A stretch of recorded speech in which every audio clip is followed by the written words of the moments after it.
ದೇವರ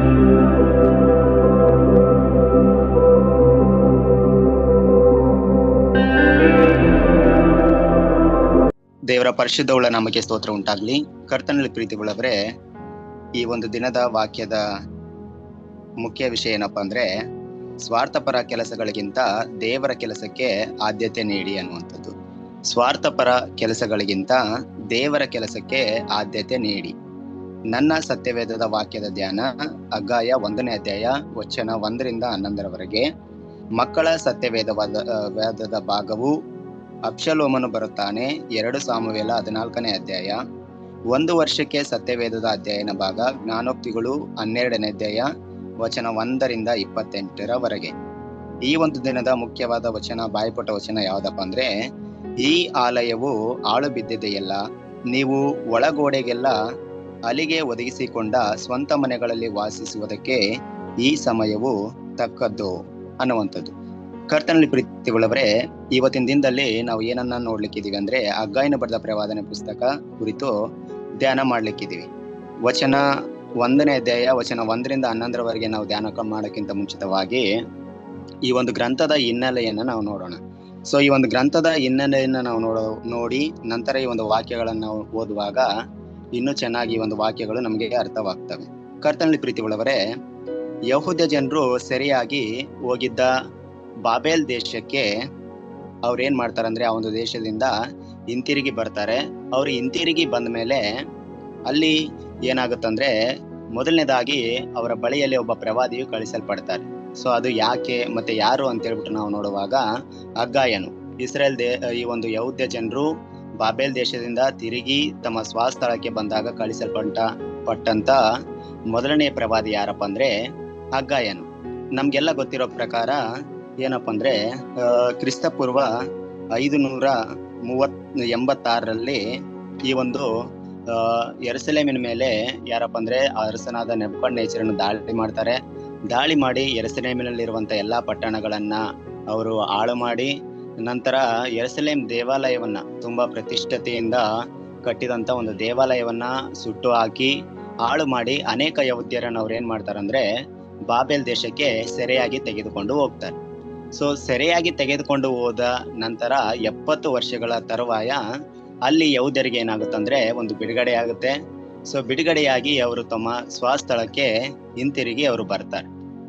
ಸೊ ಸ್ಥಳಕ್ಕೆ ಅವ್ರಿಗೆ ಹಿಂತಿರುಗಿ ಬಂದಾಗ ಅವರು ಮೊದಲು ಏನ್ ಮಾಡ್ತಾರಂದ್ರೆ, ದೇವಾಲಯವನ್ನ ಕಟ್ಟಬೇಕು, ಯೆರೂಸಲೇಮಿನ ದೇವಾಲಯವನ್ನ ಕಟ್ಟಬೇಕು ಅಂತ ಹೇಳಿ ಅವರು ಆಲೋಚನೆ ಮಾಡಿಕೊಂಡು ಆ ಒಂದು ದೇವಾಲಯವನ್ನ ಕಟ್ಟಲಿಕ್ಕೆ ಎಲ್ಲ ವಿಧವಾದಂತ ತಯಾರಿಗಳನ್ನ ಅವ್ರು ಮಾಡ್ಕೊಳ್ತಾರೆ.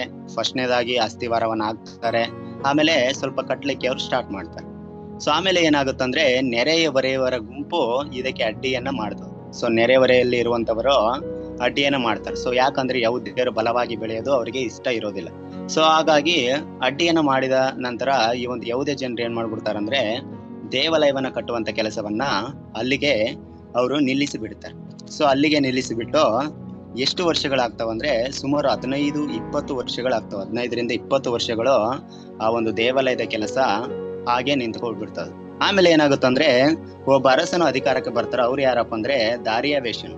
ಸೊ ಇವ್ರು ಏನ್ ಮಾಡ್ತಾರಂದ್ರೆ, ಕ್ರಿಸ್ತಪೂರ್ವ 522ರಲ್ಲಿ ಒಂದು ಆದೇಶವನ್ನ ಕೊಡ್ತಾರೆ. ಏನಂತ ಆದೇಶವನ್ನ ಕೊಡ್ತಾರಂದ್ರೆ, ಯಹೂದ್ಯ ಜನರು ನೀವು ನಿಮ್ಮ ದೇವಾಲಯವನ್ನ ಕಟ್ಟಬಹುದು ಅನ್ನುವಂತ ಒಂದು ಆದೇಶವನ್ನ ಕೊಡ್ತಾರೆ. ಸೊ ಕೊಟ್ಮೇಲೆ ಆಗ ಈ ಒಂದು ಯಹೂದ್ಯ ಜನರು ಏನ್ ಮಾಡ್ತಾರಂದ್ರೆ, ಆಲಯವನ್ನ ಕಟ್ಟಲಿಕ್ಕೆ ಅನೇಕ ವಿಧವಾದಂತ ಕೊರತೆಗಳನ್ನ ಹೇಳಲಿಕ್ಕೆ ಇವರು ಪ್ರಾರಂಭವನ್ನ ಮಾಡ್ತಾರೆ.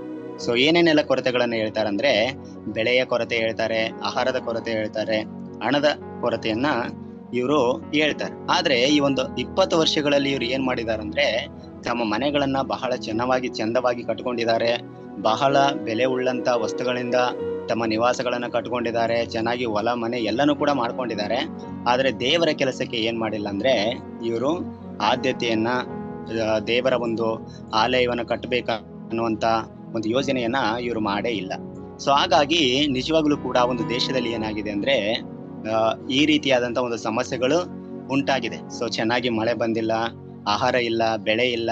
ಸೊ ಇದರಿಂದಾಗಿ ಅಲ್ಲಿ ಏನಾಗಿದೆ ಅಂದ್ರೆ, ಹಣಕಾಸಿನ ಒಂದು ಕೊರತೆಯನ್ನು ಕೂಡ ಅಲ್ಲಿ ಉಂಟಾಗಿದೆ ಅನ್ನೋದನ್ನ ಇಲ್ಲಿ ನಾವೇನ್ ಮಾಡ್ಬೇಕಂದ್ರೆ ಗಮನಿಸ್ಬೇಕು. ಸೊ ಇದಾದ ತರುವಾಯ ಏನಾಗ್ತಾರಂದ್ರೆ ದೇವ್ರ ಏನ್ ಮಾಡ್ತಾರೆ ಅಂದ್ರೆ ಹಗ್ಗಾಯನು ಅನ್ನುವಂತ ಒಬ್ಬ ಪ್ರವಾದಿಯನ್ನ ಯಹೂದ್ಯ ಜನರ ಬಳಿಗೆ ಕಳಿಸ್ತಾರೆ ಪ್ರವಾದನೆಯನ್ನ ಹೇಳ್ಲಿಕ್ಕೆ.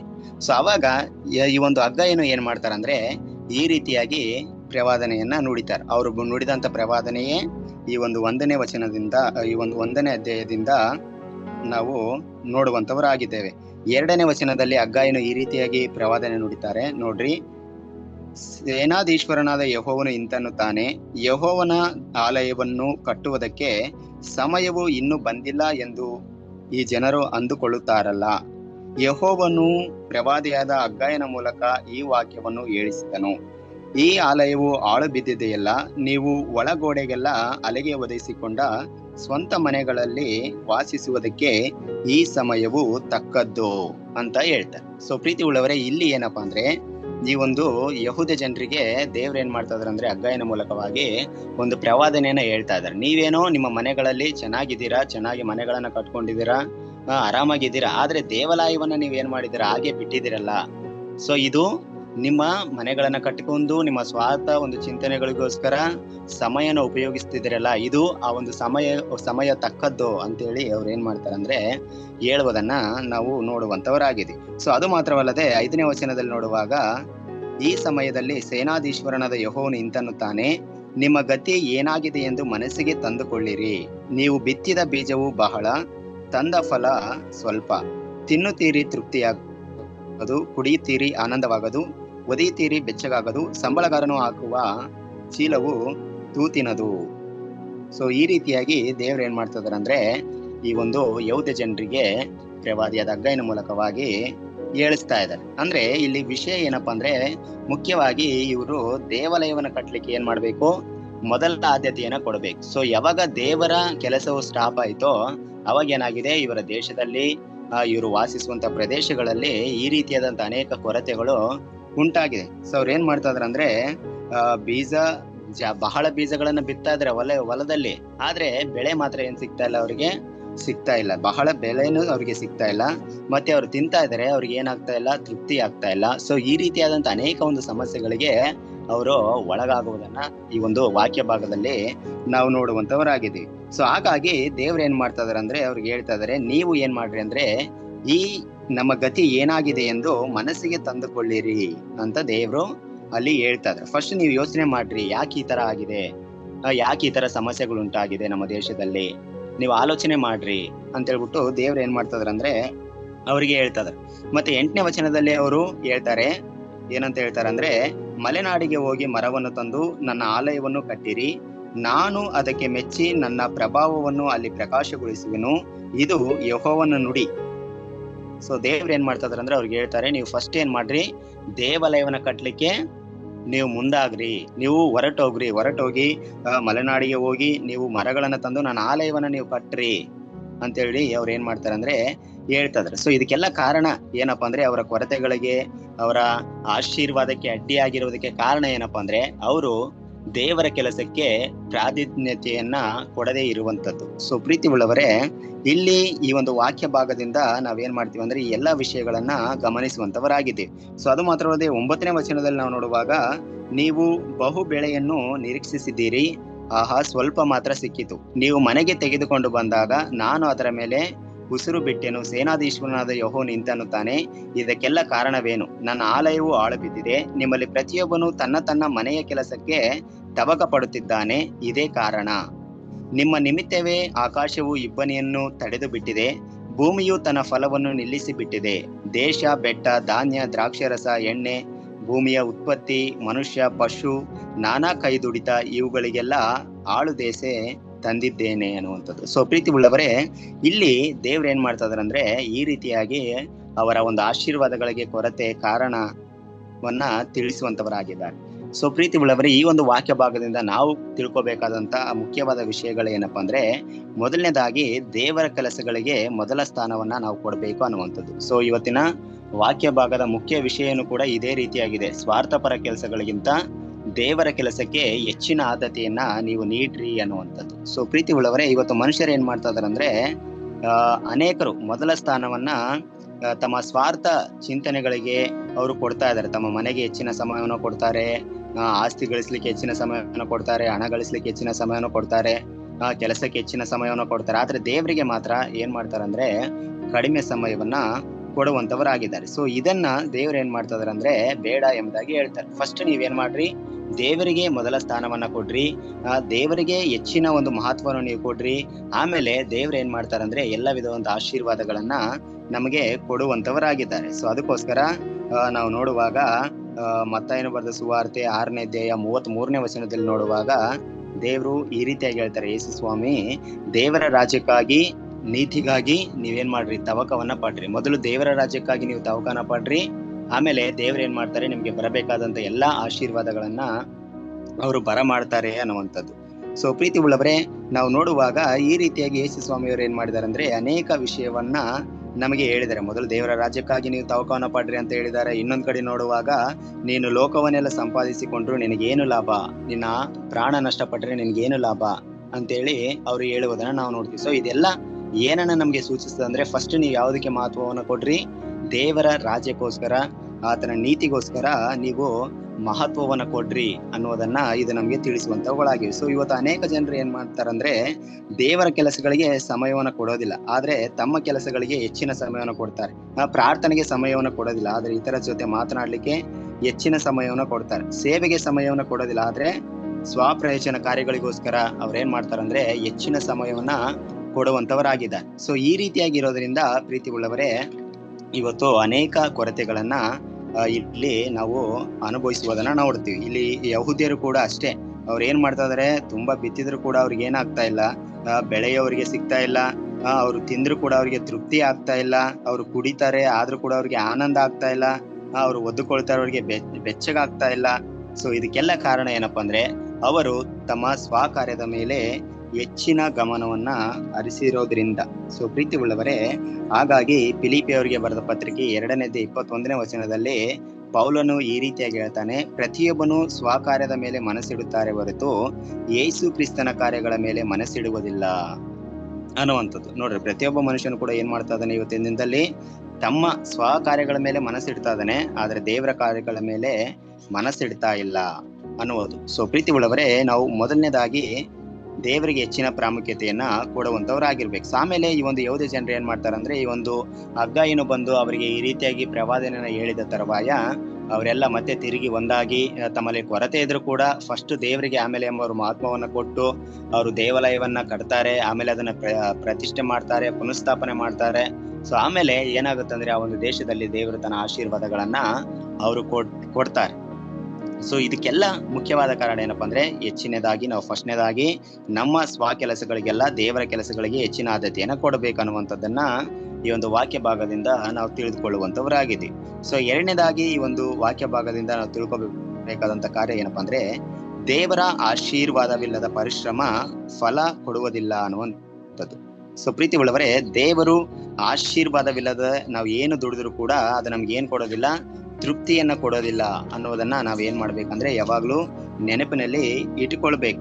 ಸೊ ಅವರು ತಿಂದ್ರು ಕೂಡ ಅವ್ರಿಗೆ ತೃಪ್ತಿ ಆಗ್ತಿಲ್ಲ, ಕುಡಿದ್ರು ಕೂಡ ಅವ್ರಿಗೆ ಆನಂದ ಆಗ್ತಿಲ್ಲ ಅಂದ್ರೆ ಏನು ಅಂದ್ರೆ ಅವರು ತಮ್ಮ ಪ್ರಯಾಸವನ್ನ ಪಟ್ಟು ಏನೇನೋ ಸಂಪಾದನೆ ಮಾಡ್ಕೊಂಡಾರ 20 ವರ್ಷ, ಆದ್ರೂ ಕೂಡ ಅವ್ರಿಗೆ ಏನಾಗ್ತಾ ಇಲ್ಲ, ಅದ್ಯಾವ್ದು ಕೂಡ ತೃಪ್ತಿಯನ್ನ ಕೊಡ್ತಾ ಇಲ್ಲ. ಆದ್ರೆ ತೃಪ್ತಿಯನ್ನ ಕೊಡುವಂಥದ್ದು ಯಾವ್ದಪ್ಪ ಅಂದ್ರೆ ದೇವರ ಆಶೀರ್ವಾದ. ಸೊ ಅದನ್ನ ಹೆಂಗ್ ನಾವು ಪಡ್ಕೋಬೇಕಂದ್ರೆ ದೇವರನ್ನ ಹಿಂಬಾಲಿಸೋದ್ರ ಮೂಲಕವಾಗಿ, ಫಸ್ಟ್ ದೇವರಿಗೆ ಮಹತ್ವವನ್ನ ಕೊಡೋದ್ರ ಮೂಲಕವಾಗಿ ಆ ಒಂದು ತೃಪ್ತಿಯನ್ನ ನಾವೇನ್ ಮಾಡ್ಬೋದು ಅಂದ್ರೆ ಪಡೆದುಕೊಳ್ಬಹುದು. ಫಸ್ಟ್ ದೇವರಿಗೋಸ್ಕರ, ಆತನ ರಾಜ್ಯಕ್ಕೋಸ್ಕರ ನಾವೇನ್ ಮಾಡ್ಬೇಕು, ತವಕವನ್ನ ಆಗಿರ್ಬೇಕು ಪ್ರೀತಿ ಉಳ್ಳವರೇ. ಫಸ್ಟ್ನೇದಾಗಿ ಏನಪ್ಪಾ ಅಂದ್ರೆ ಇಲ್ಲಿ ನಾವು ನೋಡುವಾಗ ದೇವ್ರು ಏನ್ ಮಾಡ್ತಾರೆ ಅಂದ್ರೆ ಹಗ್ಗಾಯನ ಮೂಲಕವಾಗಿ ಈ ರೀತಿಯಾಗಿ ಹೇಳಿಸ್ಲಿಕ್ಕೆ ಕಾರಣ ಏನಪ್ಪಾ ಅಂದ್ರೆ ಅವರು ಈ ರೀತಿಯಾದಂತ ಒಂದು ಕೆಲಸಗಳಿಗೆ ಅವರು ಹೆಚ್ಚಿನ ತಮ್ಮ ಸ್ವಂತ ಕೆಲಸಗಳಿಗೆ ಹೆಚ್ಚಿನ ಕಾರಣ ಕೊಡುವುದರಿಂದ. ಈ ರೀತಿಯಾಗಿ ನಾವು ನೋಡುವಾಗ ಪ್ರೀತಿ ಉಳ್ಳವರೇ, ಒಂದು ಸಾರಿ ಏನಾಯ್ತಂತೆ, ಒಬ್ಬ ಒಂದು ನಾಯಿ ಮರಿ ಇತ್ತಂತೆ. ಆ ಒಂದು ನಾಯಿ ಮರಿ ಏನ್ ಮಾಡ್ತಿತ್ತಂತೆ, ತುಂಬಾ ಚಿಂತೆ ಮಾಡ್ತಾ ಒಂದ್ ಕಡೆ ಕೂತ್ಕೊಂಡಿತ್ತಂತೆ, ತುಂಬಾ ಬೇಜಾರಲ್ಲಿ ಕೂತ್ಕೊಂಡಿತ್ತಂತೆ. ಆಗ ಒಬ್ಬ ಮನುಷ್ಯ ಬಂದಂತೆ. ಆ ಒಂದು ಮನುಷ್ಯ ಬಂದು ಏನ್ ಮಾಡಿದಂತೆ, ಆ ಒಂದು ನಾಯಿ ಮರಿಗೆ ಕೇಳಿದ್ನಂತೆ, ಯಾಕೆ ನೀನು ಸುಮ್ನೆ ಕೂತ್ಕೊಂಡಿದ್ಯಾ, ಏನಾಯ್ತು ಅಂತ ಹೇಳ್ಬಿಟ್ಟು ಕೇಳುವಾಗ ಆ ಒಂದು ನಾಯಿ ಮರಿ ಹೇಳಿತಂತೆ, ಇಲ್ರಿ ನನಗೆ ಬಹಳ ಬೇಜಾರಾಗಿದೆ, ಯಾಕಂದ್ರೆ ನನ್ನ ಜೀವನದಲ್ಲಿ ನನಗೆ ಸಂತೋಷನೇ ಇಲ್ಲ, ನನಗೆ ತೃಪ್ತಿನೇ ಇಲ್ಲ, ಅದು ಎಲ್ಲಿ ಸಿಗುತ್ತೆ ಅಂತ ಹೇಳ್ಬಿಟ್ಟು ನನಗೆ ಗೊತ್ತಾಗ್ತಾ ಇಲ್ಲ, ಅದಕ್ಕೋಸ್ಕರ ಬೇಜಾರಾಗಿದೆ ನನಗೆ ಅಂತ ಹೇಳ್ಬಿಟ್ಟು ಕೂತ್ಕೊಂಡಿತ್ತಂತೆ. ಸೊ ಅವಾಗ ಆ ಒಂದು ಮನುಷ್ಯ ಹೇಳಿದಂತೆ, ನೋಡು, ನಿನಗೆ ತೃಪ್ತಿ ಬೇಕಾದ್ರೆ ನೀ ಏನ್ ಮಾಡ್ಬೇಕು, ಫಸ್ಟ್ ನಿನ್ನ ಬಾಲವನ್ನ ನೀನು ಹಿಡ್ಕೋಬೇಕು. ನಿನ್ನ ಬಾಲವನ್ನ ನೀನು ಗಟ್ಟಿಯಾಗಿ ಹಿಡ್ಕೊಂಡಾಗ ಮಾತ್ರ ನಿನಗೆ ತೃಪ್ತಿ ಸಿಗುತ್ತೆ, ಸಂತೋಷ ಸಿಗುತ್ತೆ ಅಂತೇಳಿ ಹೇಳಿದ್ರಂತೆ. ಸೊ ಅವಾಗ ಒಂದು ನಾಯಿ ಮರಿ ಏನ್ ಮಾಡ್ತಂತೆ, ತನ್ನ ಬಾಲವನ್ನ ಹಿಡ್ಕೊಳ್ಳಿಕ್ಕೆ ಅದು ತುಂಬಾ ಟ್ರೈ ಮಾಡ್ತಂತೆ. ಸುತ್ತು ತಾನು ಸುತ್ತಾಡ್ತಾ ಇತ್ತಂತೆ, ತಿರುಗ್ತಾ ಇತ್ತಂತೆ. ಆದ್ರೂ ಕೂಡ ಆ ಒಂದು ನಾಯಿ ಮರಿಗೆ ಏನ್ ಮಾಡ್ಲಿಲ್ಲ, ಆ ಒಂದು ಬಾಲ ಸಿಗ್ಲಿಲ್ಲ. ಒಂದ್ ವೇಳೆ ಸಿಕ್ಕರೂ ಕೂಡ ಅದನ್ನ ಏನ್ ಮಾಡಕ್ಕಾಗಲ್ಲ, ಜಾಸ್ತಿ ಹೊತ್ತದು ಹಿಡ್ಕೊಳ್ಳಿಕ್ಕೆ ಆಗಲ್ಲ. ಸೊ ಹಾಗಾಗಿ ತುಂಬಾ ಬೇಜಾರು ಮಾಡ್ಕೊಂಡು ಮತ್ತೆ ಒಂದ್ಸರಿ ಅದು ಕೂತ್ಕೊಂಡ್ಬಿಡ್ತಂತೆ. ಸೊ ಅವಾಗ ಇನ್ನೊಬ್ಬ ಮನುಷ್ಯ ಬಂದಂತೆ. ಸೊ ಇನ್ನೊಬ್ಬ ಮನುಷ್ಯ ಬಂದು ಆ ಒಂದು ನಾಯಿ ಮರಿನ ಕೇಳಿದಂತೆ, ಯಾಕೆ ನೀನ್ ಬೇಜಾರ ಕೂತ್ಕೊಂಡಿದ್ಯಾ, ಏನಾಯ್ತು ಅಂತ ಹೇಳ್ಬಿಟ್ಟು ಕೇಳುವಾಗ ಅದು ಹೇಳ್ತಂತೆ, ಈ ತರ ಒಬ್ಬ ಮನುಷ್ಯನ ಹೇಳಿದ, ನಿನ್ನ ಬಾಲದಲ್ಲಿ ತೃಪ್ತಿ ಇದೆ, ನೀ ಏನ್ ಮಾಡು, ನಿನ್ನ ಬಾಲವನ್ನ ಹಿಡ್ಕೋ, ನಿನಗ್ ಸಿಗುತ್ತೆ, ಸಂತೋಷ ಸಿಗುತ್ತೆ, ತೃಪ್ತಿ ಸಿಗುತ್ತೆ ಅಂತ ಹೇಳಿದಾನೆ. ಆದ್ರೆ ನನ್ನ ಬಾಲನೆ ನನಗೆ ಸಿಗ್ತಾ ಇಲ್ಲ ಅಂತ ಹೇಳ್ಬಿಟ್ಟು ಹೇಳಿತಂತೆ. ಸೊ ಅವಾಗ ಒಂದು ಮನುಷ್ಯ ಹೇಳಿದಂತೆ, ಎರಡನೇ ಮನುಷ್ಯ, ಹೌದು, ಮೊದಲನೇ ಮನುಷ್ಯ ಏನ್ ಹೇಳಿದಾನಲ್ಲ ಅದೆಲ್ಲ ಕರೆಕ್ಟ್ ಆಗಿದೆ. ಆದ್ರೆ ನೀನ್ ಏನ್ ಮಾಡ್ಬೇಕಂದ್ರೆ, ನಿನಗೆ ತೃಪ್ತಿ ಸಂತೋಷ ಸಿಗ್ಬೇಕಂದ್ರೆ ಫಸ್ಟ್ ನಿನ್ನ ಯಜಮಾನನನ್ನ ಹಿಂಬಾಲಿಸ್ಬೇಕು. ಫಸ್ಟ್ ನೀನು ನಿನ್ನ ಯಜಮಾನನನ್ನ ಹಿಂಬಾಲಿಸು, ನಂತರ ನಿನ್ನ ಬಾಲ ಏನಿದೆ ಅದು ನಿನ್ನಿಂದನೇ ಬರುತ್ತೆ ಅಂತ ಹೇಳಿದ. ಸೊ ಅವಾಗ ಒಂದು ನಾಯಿ ಮರಿ ಸಂತೋಷವಾಗಿ ಎದ್ದು ತನ್ನ ಯಜಮಾನನನ್ನ ಹಿಂಬಾಲಿಸ್ಲಿಕ್ಕೆ ಸ್ಟಾರ್ಟ್ ಮಾಡ್ತಾನೆ. ಆಮೇಲೆ ಅವದ ಬಾಲನು ಕೂಡ ಅದ್ರ ಹಿಂದೆ ಬಂದು ಬರ್ಲಿಕ್ಕೆ ಸ್ಟಾರ್ಟ್ ಮಾಡ್ತಂತೆ. ಸೊ ಪ್ರೀತಿ ಉಳ್ಳವರೇ, ಅದೇ ರೀತಿಯಾಗಿ ಯೇಸು ಸ್ವಾಮಿಯವರು ಕೂಡ ಇದನ್ನೇ ಹೇಳಿದ್ದು. ಏನಪ್ಪಾ ಅಂದ್ರೆ, ಫಸ್ಟ್ ನೀವೇನ್ ಮಾಡ್ರಿ, ದೇವರ ರಾಜ್ಯಕ್ಕಾಗಿ ನೀತಿಗಾಗಿ ತಗೋಪಡ್ರಿ, ಆಮೇಲೆ ಈ ಲೋಕದಲ್ಲಿ ನಿಮ್ಗೆ ಎಲ್ಲವೂ ಕೂಡ ಏನಾಗ್ತವೆ, ದೊರೀತವೆ ಅನ್ನುವಂಥದ್ದು. ಸೊ ಪ್ರೀತಿ ಉಳ್ಳವರೇ, ತೃಪ್ತಿ ಎಲ್ಲಿದೆ ಅಂದ್ರೆ ದೇವರ ಕಾರ್ಯಗಳನ್ನ ಮಾಡುವುದರಲ್ಲಿ, ಆ ದೇವರ ಕೆಲಸಗಳಿಗೆ ಹೆಚ್ಚಿನ ಮಹತ್ವವನ್ನು ಕೊಡೋದ್ರಲ್ಲಿ ನಮ್ಗೆ ಏನ್ ಸಿಗುತ್ತೆ ಅಂದ್ರೆ ಸಂತೋಷ, ತೃಪ್ತಿ ಸಿಗುತ್ತೆ. ನಾವು ನಮ್ಮ ದೇವರನ್ನ ಹಿಂಬಾಲಿಸುವಾಗ ದೇವರು ನಮ್ಗೆ ಎಲ್ಲ ವಿಧವಾದಂತ ಆಶೀರ್ವಾದಗಳಿಗೆ ಅವರು ಕಾರಣರಾಗ್ತಾರೆ, ಆಶೀರ್ವಾದಗಳನ್ನ ಅವ್ರು ನೀಡ್ತಾರೆ ಅನ್ನೋದನ್ನ ಈ ಒಂದು ವಾಕ್ಯ ಭಾಗದಿಂದ ನಾವು ತಿಳ್ಕೊಳ್ಬೇಕು. ಮತ್ತೆ ಇವತ್ತಿನ ಒಂದು ಸುವಾರ್ತಿಕರ ಒಂದು ಜೀವನ ಚರಿತ್ರೆಯನ್ನ ನಾವು ನೋಡೋಣ. ಇವತ್ತಿನ ಸುವಾರ್ತಿಕರ ಜೀವನ ಚರಿತ್ರೆ ಯಾವ್ದಪ್ಪ ಅಂದ್ರೆ ಬ್ಲೆಸ್ ಪ್ಯಾಸ್ಕೆಲ್ ಅನ್ನುವಂಥವ್ರು. ಸೊ ಇವರು ಜೂನ್ 19, 1623 ಇವ್ರು ಜನಿಸ್ತಾರೆ. ಇವರ ಮರಣ ಆಗಸ್ಟ್ 19, 1662. ಇವ್ರು ಏನಪ್ಪಾ ಅಂದ್ರೆ, ಬ್ಲೆಸ್ ಪ್ಯಾಸ್ಕೆಲ್ ಒಬ್ಬ ಫ್ರೆಂಚ್ ಗಣಿತಜ್ಞ, ಭೌತಶಾಸ್ತ್ರಜ್ಞ, ಸಂಶೋಧಕ ಮತ್ತು ಕ್ರೈಸ್ತ ತತ್ವಜ್ಞಾನಿ.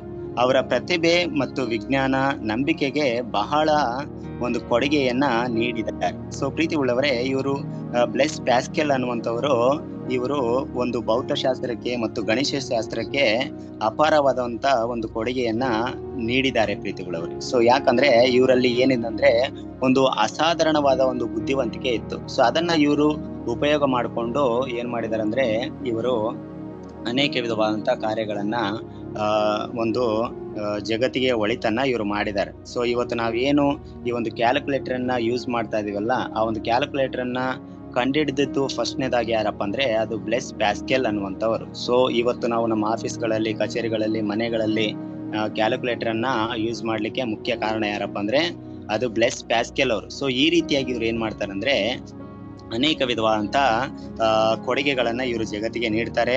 ಸೊ ಅದು ಮಾತ್ರವಲ್ಲದೆ ಇವರು 1654 ಒಂದು ಆಳವಾದಂತ ಆಧ್ಯಾತ್ಮಿಕ ಅನುಭವದ ನಂತರ ಇವ್ರು ಏನ್ ಮಾಡ್ತಾರೆ ಅಂದ್ರೆ ಕ್ರೈಸ್ತ ಧರ್ಮವನ್ನ, ಕ್ರೈಸ್ತ ನಂಬಿಕೆಯನ್ನ ರಕ್ಷಿಸಲು ತಮ್ಮ ಜೀವಿತವನ್ನ ಮೀಸಲಾಗಿ ಇಡ್ತಾರೆ.